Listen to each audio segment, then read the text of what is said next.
So I'd like to share with you how today's article came together. And there's a big lesson in it. Writing the articles, finding the articles is actually the hardest part of my job. Writing them is easy once I find them.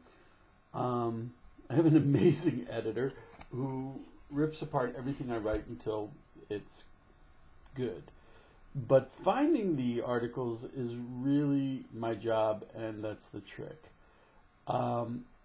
So today I came in, I didn't have an article, and it's a very difficult position to be in. I'm digging, checking out quite literally hundreds of sites. Finally, I see in some of the more obscure sites, Iran got hit by a tsunami. And first of all, I thought that was kind of unusual since I didn't hear about it on mainstream media. It wasn't a big tsunami, and only 2 people died, so it's not a major deal. Okay, so I start checking it out, and I realize, March 10th.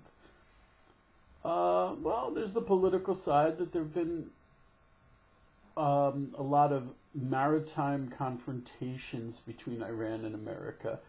Iran trying to take control of the Straits of Hormuz, which are very important to 30% of the oil goes through it. So that's a big deal. Okay. Waters off of Iran, and it's also the southern coast, the Straits of Hormuz, and where the tsunami came from. And they're not really sure why it started, because tsunamis are usually seismic activity, but they seem to think that it was just because of weird weather. Kind of strange. Oh, okay. So the thing is, you go step by step, and I'm like, oh, that's interesting. And it happened to fall on their biggest holiday, which happened to coincide with Purim this year, though it normally doesn't. Purim, Persia, Iran. Ooh, that's interesting. Divine retribution hitting Iran on Purim. Okay. So the story is building. It's getting more and more interesting, and I'm writing it as I go, and the story is getting bigger, and I'm erasing and adding on, and it's getting interesting. Then I start checking out, and I realize that the city that got hit, they had this weird reference to Jewish merchants. I couldn't figure it out, so I dig. And I find out that the city itself used to be exclusively Jewish. Meaning, in the time of Purim, that was a Jewish city. And at one point, all of a sudden, it wasn't. It became Islamic. This is getting more interesting. And then I was thinking, and a little alarm went off in my ear. I'm like, I remember something like this.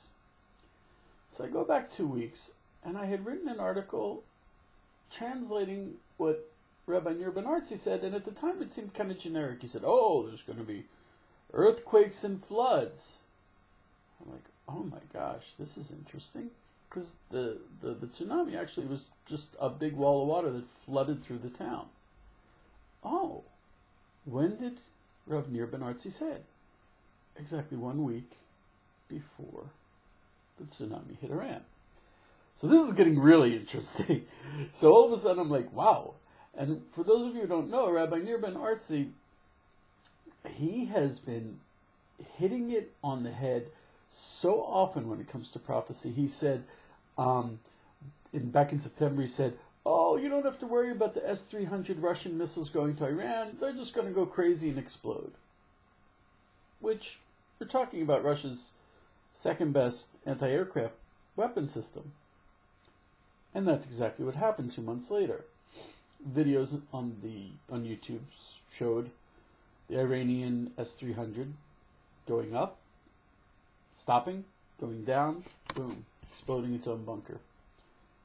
Precisely like Rabbi Nir Ben-Artzi said. Rabbi Nir Ben-Artzi said, witchcraft is making a comeback, and it's going to be focused on the leaders. 2 weeks later, that's when all the black magic people tried to cast a spell on Trump. I mean, Rabbi Nir Ben-Artzi, I really wish I could say there's nothing to what he said, because it's just not the way I like to approach things.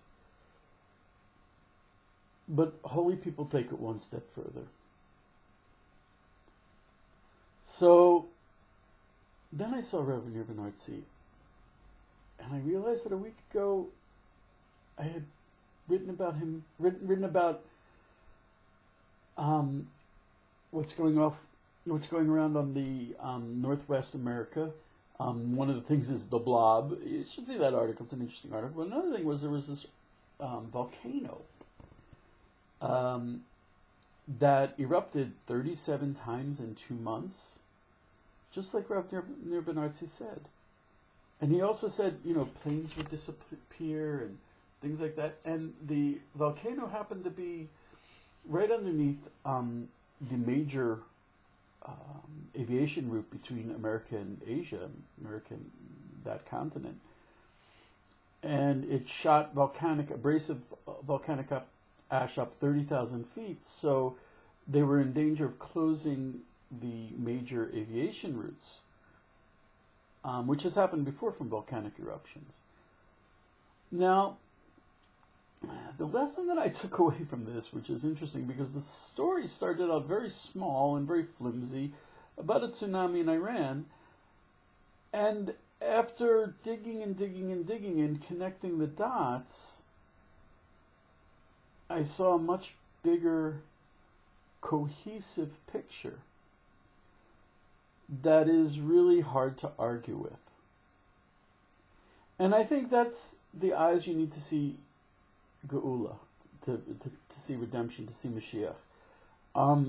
Science can write off everything, and people can say, "Oh, this is coincidence." But after a while, you have to say coincidence.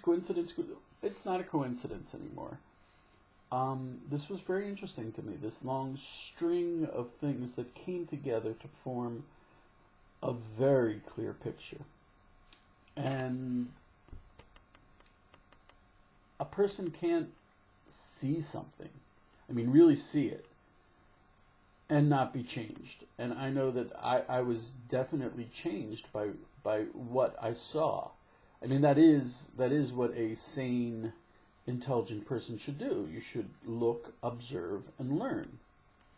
And that's what I did. I looked some more. I saw something that led to something else, that led to something else. I saw a clear picture. And I learned from it. I was changed. And that's all I wanted to say about this.